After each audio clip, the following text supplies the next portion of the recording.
I don't really call myself a student of history, but there are certain aspects of history that I do find interesting. I do find fascinating. In this video, I want to compare two major wars that my country, the United States, were part of. That individuals at the end, individuals that were on the losing side, how few actually received harsh punishment. Now, I'm going to compare the American Civil War and the Second World War. Now, let me start with the American Civil War. Now, at the end, now there was one, the colonel, as I remember, he had run a POW camp. Yankee prisoners, prisoners from the north side, were housed there, and quite a few of them died. It was a very harsh environment, and they weren't treated very nice. And this guy was actually hung for his. But I don't think that there weren't very many people that were like Jefferson Davis, president of the South, Robert E. Lee, the commanding general of the major forces of the Yankee side. They lived on to, they just lived up, they died a normal life. They didn't. I'm not disagreeing with history. I'm gonna cover the events and then give you my reasons on this. But anyway, like I said, other than that, the individual running the Confederate run camp for Yankee soldiers, because he was hung. Now, after the war, when Lincoln was shot and killed, John Wilkes Booth. There's still some debate. I might cover John Wilkes Booth, my take on that. Some people think that he got off scot free, and other people think he died at that shootout. And that I'll cover that if you're interested. That info has been out there for years.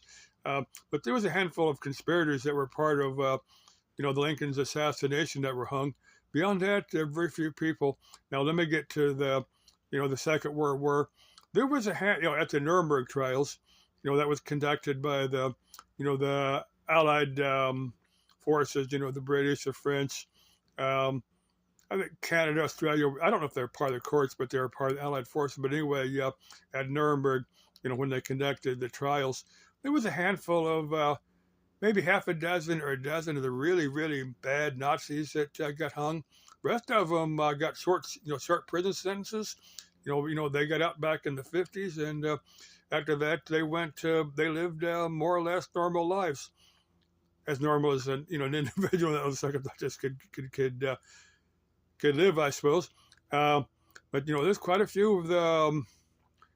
There was a handful of I don't know if these guys are Nazis or just part of the infrastructure that actually end up in positions of power after the Second World War. They because they knew what they were doing, they were good at their job, and they were in a position.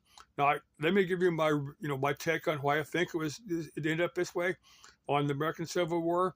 I think us Americans were tired of 3 or 4 years of war. We just wanted to get over, wanted to get past it. We wanted to sew the country back together. We wanted to, rebuild the nation after the war. Okay, back to the Second World War. Again, I think we went in it with a Marshall Plan. We rebuilt Europe.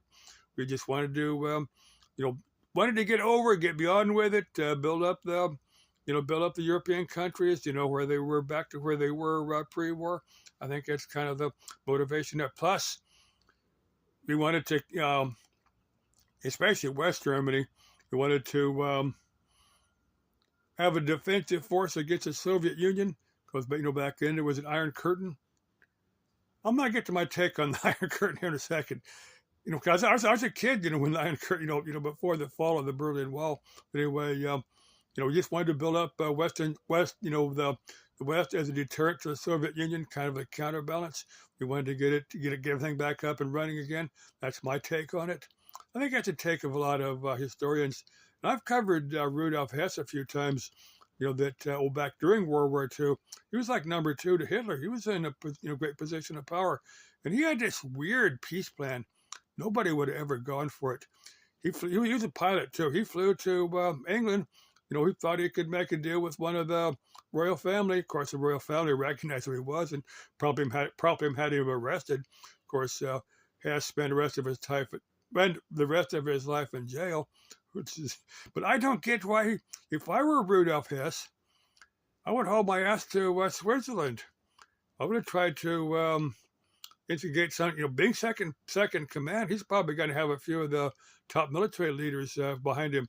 He could have instigated some type of coup, and if he had gone that direction, I think quite a few of the top generals would have gone with him.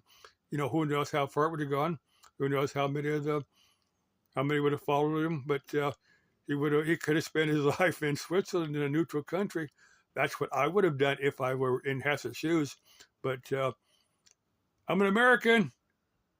I'm not a Nazi, so I can't put myself in the mindset of a Nazi. That's what I can't. Let's see. Let me get back to my original. But yeah, I think. Let me get to the Iron Curtain. Now this is back in '60s. As a kid back in the '60s, on radio, TV, I kept hearing Iron Curtain, and I swear to God, I thought there actually was a curtain made out of iron. Like you've got a shower curtain that's made out of plastic. I actually thought there was a curtain. So I knew it was over in Europe somewhere. Didn't know exactly where it was at. But as a kid, I thought there was an actual curtain made out of iron. But for some reason it was over there, and it did serve some purpose. I didn't quite understand it. But I was maybe 5 years old when I was hearing this too. Anyway,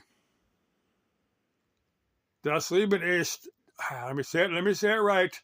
So some German-speaking person can't say du bist ein Idiot. Das Leben ist nicht einfach. Das Leben ist ein Abenteuer. And say to me, ciao.